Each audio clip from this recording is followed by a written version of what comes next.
ক্যালকাটা ইউনিভার্সিটিতে তোমরা যারা 7 সেমিস্টার হিস্ট্রি অনার্সে পড়াশোনা করছো, তোমাদের যে DSCC20 অর্থাৎ 20 নম্বর যে পেপারটি রয়েছে ভারতের ঐতিহাসিক পর্যটন, এই পেপারটির সাজেশন ও সিলেবাস দুটোই নিয়েই আলোচনা করব এই ভিডিওতে। তো দেখো, সাজেশনে তো যাবো, আলোচনার শেষে সাজেশনটা অন স্ক্রিনে তুলে ধরবো, সেই জায়গা থেকে তোমরা খাতায় নোট ডাউন করবে। এবং এখানে সাজেশনের প্রতিটা প্রশ্নের উত্তর আমি একের পর এক ভিডিওর ভিতর দিয়ে তোমাদের সামনে নিয়ে আসবো। ইতিমধ্যে আমি প্রায় 2-3টি প্রশ্নের উত্তর চ্যানেলে আপলোড করে দিয়েছি, তার লিঙ্ক দেওয়া থাকবে ভিডিওর ডেসক্রিপশন বক্সে। এখন আমরা একটু সিলেবাসটা দেখে নেবো, দেখবো যে সিলেবাসে কী রয়েছে। তো দেখো, ক্যালকাটা ইউনিভার্সিটি হিস্ট্রি অনার্সের DSCC20 20 নম্বর পেপারটির নাম ভারতের ঐতিহাসিক পর্যটন, অর্থাৎ ভারতবর্ষের যে সমস্ত ঐতিহাসিক জায়গাগুলো রয়েছে সেই সমস্ত জায়গায় মানুষ ঘুরতে যায়, ভ্রমণ করতে যায়, পর্যটনের উদ্দেশ্যে যায়। তো সেই ঐতিহাসিক স্থান, বিভিন্ন ধর্মীয় স্থানকে কেন্দ্র করে ভারতের যে পর্যটন শিল্প গড়ে উঠেছে তার উপরেই দাঁড়িয়ে আছে এই DSCC20 পেপারটি। তা ভারতের ঐতিহাসিক পর্যটন এই পেপারটি 5টি ইউনিটে ভাগ করা রয়েছে। আমরা একটু ইউনিট ধরে দেখব। ইউনিট 1, ঐতিহাসিক পর্যটনের বিবর্তন। তা ঐতিহাসিক পর্যটন সেই প্রাচীনকাল থেকেই শুরু হয়েছে, আর আজকের দিনেও ঐতিহাসিক পর্যটন হচ্ছে। এই দীর্ঘদিনের এই ইতিহাসটা কি রয়েছে এবং এর বিবর্তনটা কিভাবে হয়েছে। অর্থাৎ এখানে যদি আমরা অশোকের সময় থেকে ধরি, দেখো এখানে রয়েছে অশোক থেকে একবিংশ শতক। তা অশোকের সময়ে বৌদ্ধ ধর্মের বিভিন্ন স্থান মানুষ পুণ্য অর্জনের উদ্দেশ্যে ধর্মযাত্রা করতেন, তীর্থযাত্রা করতেন। অশোকের সময় থেকেই সেটা চালু হয় এবং পরবর্তীকালে আজও পর্যন্ত আমরা কিন্তু বিভিন্ন তীর্থস্থান ভ্রমণ করি। তা এই যে দীর্ঘদিনের এই জার্নি, সেই অশোকের সময় থেকে বর্তমান কাল পর্যন্ত এই তীর্থযাত্রার বা বিভিন্ন ধর্মীয় স্থান পরিভ্রমণ করার যে বিবর্তনটা হয়ে আসছে, তার ইতিহাসটা কি রয়েছে তার উপরে দাঁড়িয়ে আছে এই ইউনিট 1। ইউনিট 2তে রয়েছে দেখো প্রত্নতাত্ত্বিক স্থান, পর্যটনের কেন্দ্র হিসাবে প্রত্নতাত্ত্বিক স্থান। তা ভারতবর্ষের যে সমস্ত ঐতিহাসিক স্থানগুলো রয়েছে, যেখানে খোঁড়াখুড়ি করার পরে সেখানে মাটির তলা থেকে অনেক ঐতিহাসিক প্রত্নতাত্ত্বিক বস্তু উদ্ধার করা হয়েছে এবং সেই সমস্ত জায়গায় একটা মিউজিয়াম করে সেখানে সেই সমস্ত জিনিস রাখা হয়েছে। মানুষ সেগুলোকে দেখার জন্য সেই সমস্ত প্রত্নতাত্ত্বিক স্থলে মানুষ বেড়াতে যায়। যেমন আমরা হরপ্পা সভ্যতার কথা বলতে পারি। হরপ্পার যে বিভিন্ন কেন্দ্রগুলো রয়েছে তার মধ্যে ধোলাভিরা খুব গুরুত্বপূর্ণ একটা জায়গা। এই ধোলাভিরায় কিন্তু পর্যটন শিল্প গড়ে উঠেছে, এখানে মানুষ বেড়াতে যায় এবং এই ঐতিহাসিক স্থান মানুষ চাক্ষুষ দেখে আসে। তা সেইভাবে এই যে প্রত্নতাত্ত্বিক যত স্থান ভারতবর্ষে আছে তাকে কেন্দ্র করে কিভাবে পর্যটন শিল্প গড়ে উঠেছে সেটা রয়েছে ইউনিট 2তে। দেখো এখানে ধোলাভিরা রয়েছে, নালন্দা বিশ্ববিদ্যালয়, নালন্দাও একটা প্রত্নতাত্ত্বিক কেন্দ্র রয়েছে, চন্দ্রকেতুগড় উত্তর 24 পরগনার বেড়াচাপায় চন্দ্রকেতুগড়, বিজয়নগর রাজ্যের যে রাজধানী হাম্পি, এই সমস্ত জায়গা কিন্তু প্রত্নতাত্ত্বিক স্থল। এছাড়া আরও অনেক স্থল রয়েছে, কিন্তু এই সমস্ত জায়গাগুলোতে মাটি খুঁড়ে সেই পুরনো দিনের ইতিহাস তুলে আনা হয়েছে মানুষের সামনে দেখানোর জন্য। সেখানে একটা মিউজিয়াম রাখা হয়েছে এবং সেই মিউজিয়াম কিন্তু মানুষ চাক্ষুষ দেখে সেই সময়কার ইতিহাসটা কিছুটা অনুধাবন করতে পারে। তাহলে পর্যটনের কেন্দ্র হিসাবে গড়ে উঠছে প্রত্নতাত্ত্বিক স্থান, এটা আমাদের ইউনিট 2-এ রয়েছে। ইউনিট 3-তে রয়েছে নির্মিত ঐতিহ্য অনুধাবন। তা ভারতবর্ষে প্রাচীনকাল থেকে আজও পর্যন্ত যে সমস্ত ঐতিহাসিক স্মৃতিস্তম্ভ, প্রাসাদ, বিভিন্ন যে সমস্ত স্থাপনা স্থাপিত হয়েছে, যেগুলো নির্মিত হয়েছে প্রাচীনকাল থেকে আজও পর্যন্ত, সেগুলো আমরা কিভাবে অনুধাবন করি, সেগুলো আমরা কিন্তু পর্যটনের কেন্দ্র হিসাবে ব্যবহার করি এবং সেখানে আমরা বেড়াতে যাই, ঘুরতে যাই। দেখো নির্মিত ঐতিহ্য যেগুলো রয়েছে তার মধ্যে প্রথমে আমরা গুহা চিত্রের কথা বলতে পারি। যেমন ভীমবেটকার গুহা চিত্র রয়েছে, সেই মধ্যযুগের মানুষ এখানে ছবি এঁকেছেন। এছাড়া অজন্তা, ইলোরা, এই সমস্ত গুহাগুলোতেও কিন্তু গুহা চিত্রের সন্ধান পাওয়া যায়। এছাড়া রয়েছে স্তূপ স্থাপত্য, যেমন সাঁচি স্তূপ।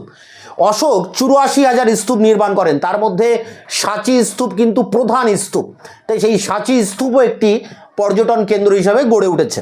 এছাড়া রয়েছে মন্দির স্থাপত্য, যেমন কোণারকের সূর্য মন্দির, মহাবলীপুরমের সৌর মন্দির বা শিব মন্দির, অমৃতসরের স্বর্ণ মন্দির, আরও একাধিক মন্দির ভারতবর্ষে যে রয়েছে সেই প্রাচীনকালে বিভিন্ন রাজারা নির্মাণ করেছিলেন। সেই সমস্ত জায়গা কিন্তু পর্যটনের কেন্দ্র হিসেবে গড়ে উঠেছে। ইন্দো পার্সিক স্থাপত্য, ইন্দো পার্সিক স্থাপত্যকে আমরা বলি ইন্দো সারাসেনিক স্থাপত্য, অর্থাৎ পারস্য দেশের শাসানীয় রাজাদের অনুকরণে আমাদের দেশের সুলতানরা সুলতানি যুগে বিভিন্ন ইমারত, মসজিদ, স্মৃতিস্তম্ভ এগুলো তৈরি করেছিলেন, সেগুলো কিন্তু পর্যটনের কেন্দ্র হিসেবে গড়ে উঠছে। যেমন দেখো, দুর্গ, স্মৃতিস্তম্ভ, প্রাসাদ, হাভেলি এগুলো সব মুসলিম যুগে এগুলো নির্মিত হয় ইন্দো সারাসেনিক শিল্পরীতির অনুকরণে। তো এগুলো পর্যটনের একটা আকর্ষণের কেন্দ্র হয়ে উঠেছে। এছাড়া দেখো রয়েছে ইউনিট 4, বাংলার ঐতিহাসিক পর্যটন। শুধুমাত্র বাংলাদেশে কি কি ঐতিহাসিক স্থান রয়েছে, কি কি ঐতিহাসিক পর্যটনের কেন্দ্র রয়েছে, তার উপরেই এই ইউনিটটা। বাংলাদেশে অনেক ঐতিহাসিক স্থান রয়েছে, যেমন বিষ্ণুপুরের পোড়ামাটি বা টেরাকোটার মন্দিরগুলোর কথা বলা যায়, জোড়াসাঁকোর ঠাকুরবাড়ির কথা বলা যায়, বেলুড় মঠের মন্দিরের কথা বলা যায়, মালদার আদিনা মসজিদ, কলকাতায় ভিক্টোরিয়া মেমোরিয়াল হল, সেন্ট পলস ক্যাথিড্রাল চার্চের কথা বলা যায়, কুচবিহারের রাজার বাড়ির কথা বলা যায়, হাজারদুয়ারি প্রাসাদের কথা বলা যায়। এগুলো শুধু বাংলাদেশে রয়েছে। তা বাংলাদেশে যে সমস্ত ঐতিহাসিক পর্যটন কেন্দ্র আছে তার উপরেই দাঁড়িয়ে আছে এই ইউনিট 4-এর টপিকটা। এরপর দেখো শেষ যে টপিক ইউনিট 5, ভারতের মূর্ত বিমূর্ত ঐতিহ্য। ভারতে যত ঐতিহ্য আছে, স্পর্শযোগ্য যে সমস্ত ঐতিহ্য, অস্পর্শযোগ্য যে সমস্ত ঐতিহ্য, অর্থাৎ মূর্ত মানে স্থায়ী, বিমূর্ত মানে অস্থায়ী যে সমস্ত ঐতিহ্য রয়েছে, যে সমস্ত পর্যটন কেন্দ্র রয়েছে, সেটা রয়েছে ইউনিট 5-এ। এবং এই সমস্ত পর্যটনকে কেন্দ্র করে সেই স্থানে কর্মসংস্থানের সৃষ্টি হয়েছে। বিভিন্ন স্থানীয় মানুষ তারা সেই পর্যটনকে কেন্দ্র করে তারা তাদের জীবিকা খুঁজে নিয়েছে। তাহলে এই পর্যটনগুলো, ভারতের এই বিভিন্ন স্থানের পর্যটনগুলোকে কেন্দ্র করে একটা কর্মসংস্থানের সৃষ্টি হয়েছে। অনেকে গাইডের কাজ করে, অর্থাৎ সেই অঞ্চলে লোকশিল্প, গাইড, আরও বিভিন্ন দোকানপাটকে ঘিরে হোটেল ব্যবসা, গাড়ি ঘোড়ার ব্যবসায় বিভিন্নভাবে এই পর্যটনকে কেন্দ্র করে একটা কর্মসংস্থানের সৃষ্টি হচ্ছে। এছাড়া বর্তমানে ডিজিটাল প্ল্যাটফর্মকে আমরা ব্যবহার করছি এই পর্যটনকে আরও বেশি জনপ্রিয় করে তোলার জন্য, মানুষের কাছে পৌঁছে দেওয়ার জন্য। এক একটা রাজ্যের যে সমস্ত ঐতিহাসিক স্থান রয়েছে, পর্যটনের যে মূল কেন্দ্রগুলো রয়েছে, সেগুলো কিন্তু আমরা বিভিন্নভাবে, রাজ্য সরকার বিভিন্নভাবে সেগুলো অ্যাডভার্টাইজমেন্ট করছে ডিজিটাল প্ল্যাটফর্মে মানুষকে আরও বেশি আকর্ষিত করার জন্য। তা এই অংশটা রয়েছে ইউনিট 5-এ। তাহলে দেখো 5টা ইউনিট আছে। ইউনিট 1-এ আমরা কি দেখছি? ইউনিট 1-এ দেখছি সেই প্রাচীনকাল থেকে একবিংশ শতক পর্যন্ত যে ঐতিহাসিক যে পর্যটনটা চলে আসছে দীর্ঘদিন ধরে, তার যে বিবর্তন, তার ইতিহাস। আর 2 নম্বরের ইউনিটে আমরা দেখছি যে বিভিন্ন প্রত্নতাত্ত্বিক যে স্থলগুলো রয়েছে তাকে কেন্দ্র করে কিভাবে পর্যটন গড়ে উঠছে সেই জায়গা, যেমন ধোলাভিরা, নালন্দা বিশ্ববিদ্যালয়, চন্দ্রকেতু গড়, এই সমস্ত জায়গার কথা আমরা বলতে পারি। ইউনিট 3-এ রয়েছে নির্মিত ঐতিহ্য অনুধাবন, যা নির্মিত হয়ে গেছে সেগুলোকে আমরা পর্যটন হিসাবে ব্যবহার করছি। এগুলোর মধ্যে অনেকগুলো ভাগ আছে, যেমন মন্দির স্থাপত্য, কোণারকের সূর্য মন্দিরের কথা বলা যায়, মহাবলীপুরমের মন্দিরের কথা বলা যায়, গুহা চিত্র রয়েছে, অজন্তা, ইলোরা, ভীমবেটকার গুহা চিত্র, স্তূপ স্থাপত্য, সাঁচি স্তূপের কথা বলা যায়, ইন্দো পার্সিক স্থাপত্যের কথা বলা যায়, যেখানে রয়েছে দুর্গ, হাভেলি, বিভিন্ন প্রাসাদ, স্মৃতিস্তম্ভ, এগুলো রয়েছে। ইউনিট 4-এ যে বিষয়টা রয়েছে আমাদের বাংলার ঐতিহাসিক পর্যটন। বাংলার অনেক ঐতিহাসিক স্থান, বিশেষ করে বিষ্ণুপুরের টেরাকোটা মন্দির, কুচবিহারের রাজবাড়ি, হাজারদুয়ারি প্রাসাদ, মালদহের আদিনা মসজিদ, বেলুড় মঠ, জোড়াসাঁকো ঠাকুরবাড়ি, ভিক্টোরিয়া মেমোরিয়াল হল, সেন্ট পল ক্যাথিড্রাল, আরও অনেক শিল্প স্থাপত্য রয়েছে শুধুমাত্র বাংলাদেশে। আর ইউনিট 5-এ আমরা দেখছি ভারতের বিভিন্ন মূর্ত বিমূর্ত যে ঐতিহ্য, অর্থাৎ স্পর্শযোগ্য ঐতিহ্য, যা চোখে দেখা যায়, স্পর্শ করা যায়, আর যেগুলো স্পর্শ করা যায় না সেগুলো হচ্ছে বিমূর্ত। তো এই ঐতিহ্যপূর্ণ স্থানগুলোকে কেন্দ্র করে যে পর্যটন গড়ে উঠেছে এবং তাকে কেন্দ্র করে যে কর্মসংস্থানের সৃষ্টি হয়েছে তাকে, এবং বর্তমান ডিজিটাল প্ল্যাটফর্ম কিভাবে ব্যবহার করা হচ্ছে এই ঐতিহাসিক পর্যটনকে আরও বেশি জনপ্রিয় করে তোলার জন্য।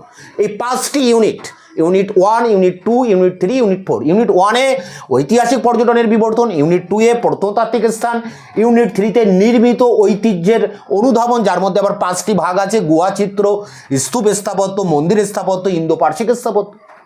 ইউনিট 4-এ রয়েছে বাংলার স্থাপত্য, আর ইউনিট 5-এ রয়েছে বিমূর্ত, মূর্ত ঐতিহ্য ভারতের এবং কর্মসংস্থান ডিজিটাল প্ল্যাটফর্ম।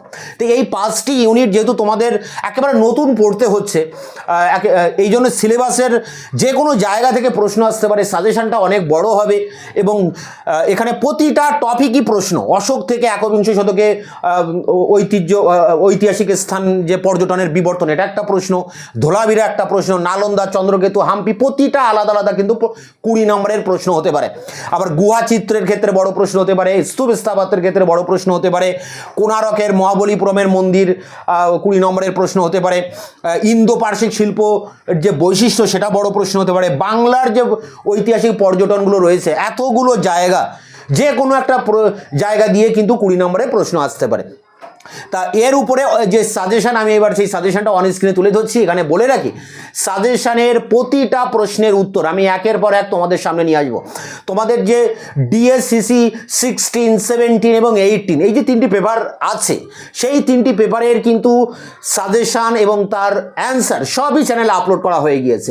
শুধুমাত্র সিসি 19 এবং 20 অর্থাৎ এই ভারতের ঐতিহাসিক পর্যটন এবং এর আগে যে পেপারটি রয়েছে ভারতে বাংলাদেশের নারীদের ইতিহাস, এই দুটি পেপারের প্রশ্ন উত্তরগুলি আমি একের পর এক তোমাদের সামনে নিয়ে আসবো। ডিএসসিসি 19-এর অনেক প্রশ্নের উত্তর আমিও ইতিমধ্যে দিয়েছি এবং ডিএসসিসি 20-র এই সিলেবাসের উপরেও কিন্তু কয়েকটা প্রশ্নের উত্তর দেওয়া আছে। যেমন নালন্দা বিশ্ববিদ্যালয়ের উপরে 20 নম্বরের অ্যান্সার দেওয়া আছে, ভিক্টোরিয়া মেমোরিয়াল হলের উপরে 20 নম্বরের অ্যান্সার দেওয়া আছে, আদিনা মসজিদের উপরে কিন্তু অ্যান্সার দেওয়া আছে। এগুলো তোমরা পড়তে থাকো, ততক্ষণে আমি একের পর এক এরপরে যে সাজেশন আছে সাজেশনের অ্যান্সার তোমাদের সামনে নিয়ে আসবো। এবার আমি সাজেশনটা অন স্ক্রিনে তুলে ধরছি, সেই জায়গা থেকে তোমরা সাজেশনটা নোট ডাউন করবে। Calcutta university 7 semester history honours DSCC 20 historical tourism of India, suggestion 2026, marks 20, 20 নম্বরের প্রশ্ন 3টি লিখতে হবে, 60 নম্বর, পরীক্ষায় 6টি প্রশ্ন আসবে। তার জন্য যে প্রশ্নগুলো করবে, পর্যটন আকর্ষণ হিসেবে ধোলাভিরার প্রত্নতাত্ত্বিক গুরুত্ব লেখো। পরেরটি, ভারতের তীর্থযাত্রার ইতিহাস কিভাবে আধুনিক ঐতিহাসিক ও ঐতিহ্যবাহী পর্যটনের ভিত্তি স্থাপন করেছে। পরেরটি, অশোকের সময় থেকে একবিংশ শতক পর্যন্ত ভারতের ঐতিহাসিক পর্যটনের বিবর্তন লেখো। এই 1, 2, 3 এই 3টের মধ্যে একটা কিন্তু পরীক্ষায় অবশ্যই আসবে। পরেরটি দেখো, আন্তর্জাতিক পর্যটন ও শিক্ষা কেন্দ্র হিসেবে নালন্দা মহাবিহারের প্রত্নতাত্ত্বিক গুরুত্ব আলোচনা করো। এই প্রশ্নের উত্তর চ্যানেলে আপলোড করা আছে, ভিডিও ডেসক্রিপশন বক্সে তার লিঙ্ক আছে। এরপরে দেখো, ভীমবেটকা, অজন্তা এবং ইলোরার গুহার ঐতিহাসিক গুরুত্ব লেখো। পরেরটি, বিজয়নগরের হাম্পি কিভাবে ঐতিহাসিক পর্যটন হিসেবে গড়ে ওঠে। পরেরটি, বৌদ্ধ শিল্প স্থাপত্যের নিদর্শন হিসাবে সাঁচি স্তূপের ঐতিহাসিক গুরুত্ব লেখো। পরেরটি, বুদ্ধগয়ার মহাবোধি মন্দির এবং অমৃতসরের স্বর্ণ মন্দিরের স্থাপত্য শৈলী এবং ধর্মীয় পর্যটনের গুরুত্ব লেখো।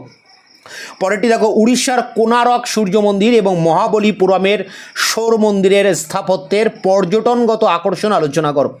পরেরটি দেখো, রয়েছে 1200 থেকে 1800 খ্রিস্টাব্দের মধ্যবর্তীকালে মধ্যযুগীয় ভারতে ইন্দো পার্শ্বিক স্থাপত্য শৈলীর প্রধান বৈশিষ্ট্য ও পর্যটনের গুরুত্ব। পরেরটি, মুর্শিদাবাদের হাজারদুয়ারি প্রাসাদ এবং উত্তরবঙ্গের কোচবিহার রাজবাড়ির উল্লেখ সহ রাজকীয় স্থাপত্যের পর্যটনগত গুরুত্ব। এই প্রশ্নের উত্তরটিও আমি আপলোড করে দিয়েছি, মুর্শিদাবাদের হাজারদুয়ারি প্রাসাদ।